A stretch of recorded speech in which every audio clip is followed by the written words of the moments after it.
Welcome to Integrated Insights with ICCG. For more than 30 years, our team has partnered with small business owners to prepare for and navigate the business transaction process.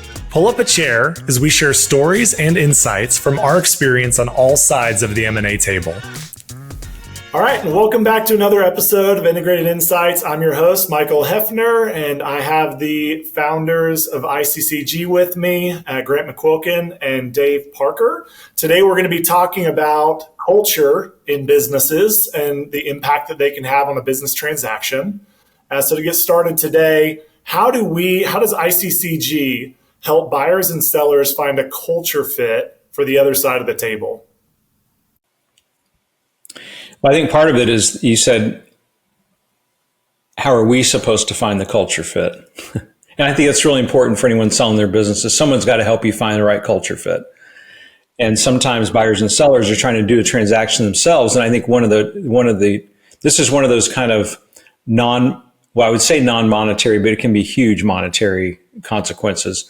But oftentimes they don't think about when they're out. Well, let me start back. We have sellers of businesses say, well, we're just going to handle it ourselves. And I think one of the things they can miss easily is, are you going to find someone with the right culture fit? So, I think part of our responsibility as intermediaries is to come in and ask the right questions early on of both the buyer and the seller. And that becomes a really important piece of this. When you're selling your business, you're not just selling it. Very rarely will you find a business owner who's saying, oh, I just want to get my money and leave. Right on the heels of, I want to sell my businesses. I want my people taken care of. I want my products represented well. I want, all these different things. Well, all that has to do with culture. And it's one of those things you don't think about very often. Yeah, I think it's not always the first thing that we look at, because we're looking at a revenue model fit, a financial and, expectation fit. We're looking at all those other things, but culture fit definitely is a huge deal. I remember we were in the process of selling a pretty good sized blue collar company, and this guy walks in who's a potential buyer, and he's got tasseled shoes, really nice jacket on, and leads with his Wharton MBA qualification. And we're like, I'm not sure how this is going to work in that. Yeah. And so sometimes it's obvious, but when you're looking at the culture of the business itself, it's not just in the principles. It's also in the actual people that are doing the day-to-day inside of the company. What's the culture like in that particular scenario? So in some ways, it's not where you start, but it can be where you end, right? It can be a deal breaker, but not necessarily a deal maker. Yeah, I mean, look, you can have the best culture fit, but if it's not going to accomplish the financial goals of the buyer and the seller, then it's not going to work. Instead of asking a leading question here, I'm just going to say, how does a business owner's respect for the values of the other side of the table affect the success of a transaction? Yeah, I think when you deal with business people, you can pretty much know it's not okay on this deal. This guy is going to respect other people. He either respects other people or he doesn't. And so, Dave and I, over the years, have tried to get to know people. And if they're not going to respect other people and they're just, the center of the universe and the world revolves around them, it's going to be difficult, not just for them to buy a business, but it's going to be difficult for them to even work with our client as well as work with us. And that's hard work. Is running around an ego that size is difficult. And we're not going to push a deal through, just to satisfy one person. Our goal is that all the parties win. and accomplish their goals. And so it's very difficult when you have a person like that. And we'd rather not deal with people who are just all about themselves. And I think that's, typically Grant's right. If you find this is from a buy side, right? So if you have a buyer who doesn't respect other people, it's just not going to work. We don't want to deal with them, honestly. And one reason we kind of interview potential buyers way before our sellers. If we're representing a seller, we're going to interview these different buyers, and we're going to pick up pretty quickly if the world revolves around them. And I think the same thing, a lot of business owners listen to these podcasts, and I think that they need to understand also that the world doesn't revolve around them either. And a buyer picks up on that pretty quick. Now, the difference is if someone, and we've represented buyers before or sellers before who pretty well think that the world revolves around a lot of them. And so if that's the case, we can normally work our way through that as long as they're leaving the business. Because I'll guarantee you, if that's the case, their people want them gone too. Their people are tired of the attitude as well. You don't have people we very rarely run into people that have a really kind of an arrogant attitude that when we talk to employees and stuff, they're like, yeah, can we get him out pretty quick or her out pretty quick? So, yeah. The difference is a buyer's coming in to buy. That's just a little bit different scenarios. So, but yeah, we do like, and we love it when we find buyers who really like the same thing. We find a lot of buyers now who don't want to deal with brokers or intermediaries or advisors that have attitudes either. So, and there's a lot of them that do. Yeah. So Dave, you talked there about a little bit how we can kind of weed out some potential buyers on the front side and just kind of see that they're not that fit before even bringing them to our client. And we quarterback a lot of that communication throughout the deal process. So once we get into a deal, even if it can be, a fit to where we actually bring it to our client, how do some cultural differences influence the communication styles that we're quarterbacking during a deal? Well, again, I think Grant alluded to it a little bit just with, coming in with the leading with your MBA, your Harvard MBA and your tasseled shoes. The other dead giveaway of the PE groups are coming in with the nice creased jeans and the jacket. That's the other PE giveaway. In fact, we had one of our guys walk into a medical facility to talk with some potential buyers, sellers, and they got done. They said, "We thought you were just one of the other PE groups because you look like the rest of them." And our guy had learned a lesson there, right? They had dealt with people before. That's very stereotypical and not actually very accurate. But I think that the attitudes coming in are really important. Yeah, I would say, coming from, I wasn't born in the United States, and so coming over here. There are cultural differences, between nationalities and between even areas of the U.S. So if you've got, a guy from the West Coast, for example, going to buy a family business in Arkansas, it's a culture kind of clash. And what Dave and I find ourselves being as interpreters. We're trying to, because we obviously have. I mean, Dave is on the West Coast. We're in Texas, but we've had dealings. We've owned companies on the east side of the U.S. and so we kind of know a little bit and we understand a little bit of the language of the different places. We've also both lived overseas, and so we know what different cultures are and how difficult it is really for a person not raised in the U.S. to communicate, in a language that wasn't their first language growing up. And so, just being the interpreter from a standpoint of making sure that everybody understands what people are trying to say, not what necessarily is what is coming out of their mouth, is super important. And it's not making excuses for anybody.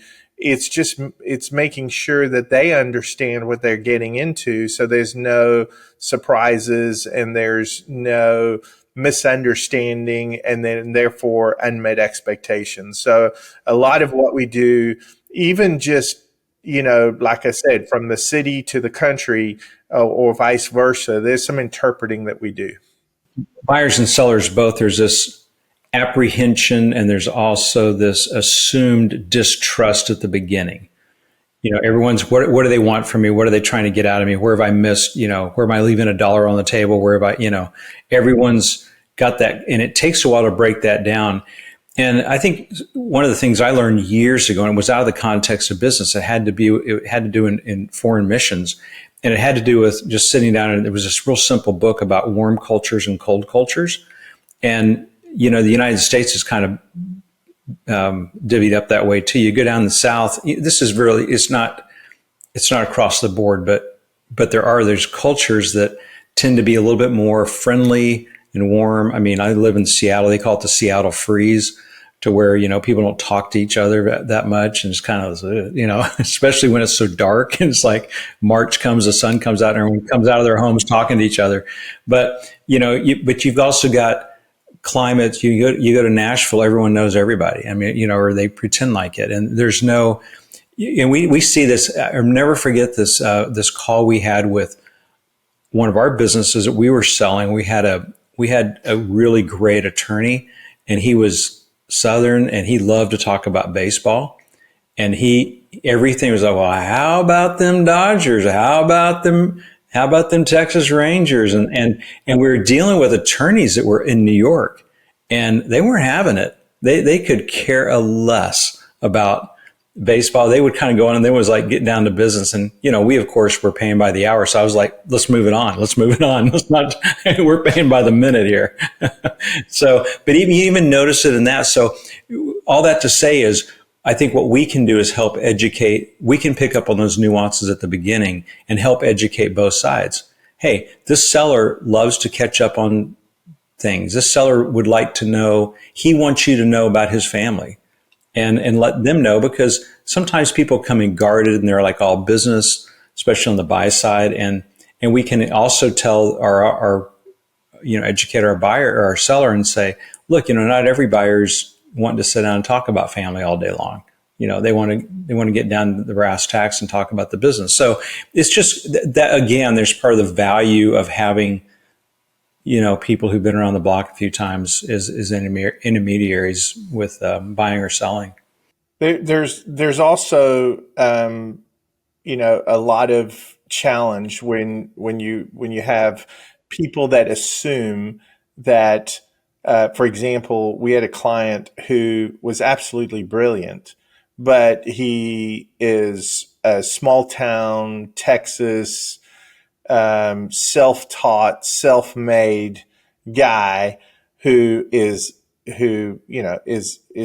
again just brilliant. And these PE groups come in and are, just, they think the guy's a country bumpkin until they see what he does. And so it is particularly younger PE group guys, they think that they know everything and they can teach people anything. And really, it doesn't matter what age you are. If you have that attitude and you're just not teachable, then there's no humility there. And, what we always say, Michael, humility looks good on everybody. And so we just try to make sure that everybody understands the expectations of the conversations, and that and we interpret some of the sharper edges. We try to shave off and prepare people for conversations, so the conversations are fruitful and they're able to communicate properly.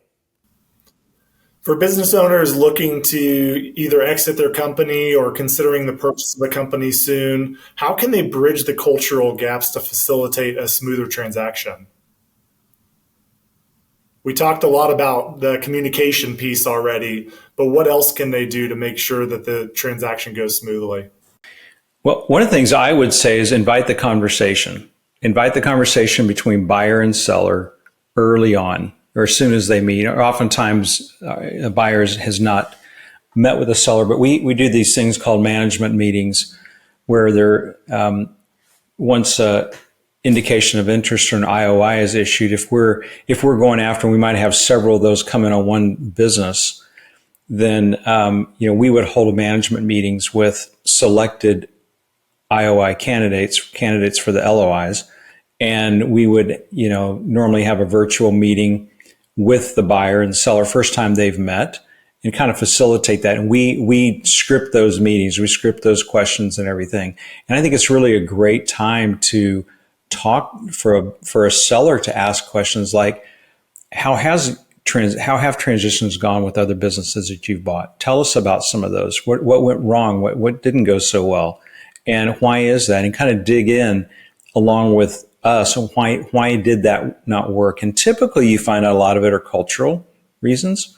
And people need to understand what they're buying. And so shame on them if they don't ask the right questions to figure out the cultural fit. But at the same time, a seller needs to understand who he's selling to and if they're malleable enough to buy a business and shape themselves to that culture until if they decide that it's better to move that culture to a different culture. But that takes time and leadership. And it just doesn't happen by coming in and demanding anything, right? You have to lead people through that. And that is a process that takes place. We've done it in our companies. We've really screwed up in a couple of our companies, and we've done well in a couple of them. Yeah, but just a financial analogy, right? So if you have one company that has a completely different pricing structure for their product than the other company that is basically a similar product, but for whatever reason, they're completely different price points, then smashing those two companies together, you're either going to lose half your customer base because you are charging way more right now, or you're going to lose half your revenue because you're going to have to lower your price for the other guy's customers, right? And so it's similar in the case of corporate culture, philosophy of operation. We had two companies that operated separately. One always bought new equipment every couple of years. The other company had a full-time mechanic that repaired the equipment until that thing was, 10 years old. And so there's a completely two different philosophy of operation, and you got to make sure that when you combine those companies, if you do choose to combine the operations, that they can work together, and you're going to have to lead and make a decision on which way you're going to go. Management style. Some people are the boss, and some people are their employees' best friends. I know those are sort of extremes, but well, then there's dictator. Dictator would be the extreme. Yeah, the reality of it is that the new company will have to establish what they're going to be like, and not just let it happen. Because if you put those two cultures together, it's going to be like oil and water, and they're never really going to combine, unless you lose a lot of people in the process. Yep. Yeah, we always have great appreciation for a buyer who appreciates and wants to know the culture. And we experienced this with a sale a little over a year ago where the buyer, the head of the group that wasn't necessarily doing all the communication stuff, they just wanted to come in and take the seller to lunch, which we apprehensively agreed to because of the circumstance. And he just wanted to find out about it. They just wanted to have this, and vice versa. The seller wanted that as well. And they just had they just went out, as they say in Texas, they just had a big time out for lunch one day and learned all about each other and came back and, best buddies. Well, that relationship was able to weather some tough negotiations because they had established a quasi friendship, right? And it wasn't a fake thing. It was like, I really want to understand you. I really want to know about you before I buy your company, because it tells me a lot about your company. And he picked up on everything he needed to pick up on. He knew all the well, I'm not saying they're landmines, but if there were landmines, he'd pick up on them. So let me go back and let's unpack that story, Grant. You were telling about the two companies, one with an old equipment and the newer, the buyer, before we end this thing. But so my recollection, this is many years ago. It was one of the first companies we bought, and then we started tucking in a couple other companies. And the one we bought was a 35-year-old company in the transportation industry, and it was. Is there something that's more blue than blue collar? It was bright blue collar. Grant and I, we learned a lot because let's just say we weren't exactly blue collar. We learned a lot about leadership during that, but we also learned a lot about their culture. And it was a 24-hour dispatch situation. Everything was manual. These people had been there. They were like family. They had been there for years. They were whatever is above rough around the edges. It was rougher around the edges. Sweetest people in the world. But they just, and not super educated, but street smart. And then this other company had, this building was, it had been remodeled after remodel, and then we remodeled. It was just remodeled upon. So they were like, panel walls and small office and old chairs, and they just had 24 no telling what went on in that place. But the other place was a newer location, had just been recently finished out, new computers, nice chairs, break room. Just the opposite. And we decided. I think we discussed this a little bit in one of the other podcasts, but we decided it'd be a great idea to put these companies not just together operationally, which we kind of did from an entity standpoint. We thought, brilliant, we'll save if we just pull the dispatches together and hand over the phones about 8:00 at night. We just have to cover the cost of dispatch out of one location, and they could do it. And let me tell you what Grant, how long did it last? 2 months, 3 months, overnight. It did not last. And it just, I'm not even sure how to say or why they couldn't pick up the phone and call the other place and give, but it was like, no, we're giving the calls to our people and we're giving the call, it just wasn't working. And we just, these guys sat us down and said, look, the manager sat us down and said, culturally, there's such different places. We need to separate the dispatches. And honestly, it cost, but it was the best thing financially we could have ever done. And culturally, it was the best thing we could have ever done. And, from an emotion standpoint, it's probably the best thing we could have done for everybody. Right? Did I pick up that, Grant? Is that my recollection? But it wasn't just the dispatch. It was all over that company. The 4 full-time mechanics on the one end and the part-time mechanic on the other end, but the massive equipment turnover and cost that goes along with not being able to repair all that equipment, and operator retention was different. All the metrics were different because of the philosophy of operations, and I would tell you that. There's still an argument today on what's better, which model is better. But the reality of it is that, putting it and expecting the same thing to happen at both places was just not going to happen in that particular industry for sure. And in a lot of industries, everybody on Wall Street or, who's a white collar guy looks at these blue collar industries and says, man, so fragmented. There's such a great opportunity just to consolidate this industry. And there's probably a really good reason why it's not consolidated. Which a lot of them find out pretty quickly when they do the big IPO. And yeah, that industry that we're talking about actually had a big consolidation that then blew apart. Remember that? Yeah. Grant, you just used the term operational philosophy. I think that's a great synonym for business culture, right? It's what you do and why you do it. So, so that's all the time we have for today. Grant, Dave, thanks for joining me. See you guys next time. And that wraps up another episode of Integrated Insights with ICCG. Be sure to subscribe and stay tuned for more stories from our team. We love hearing from our listeners. If you have any questions or topics you'd like us to cover, please send us an email in the show notes.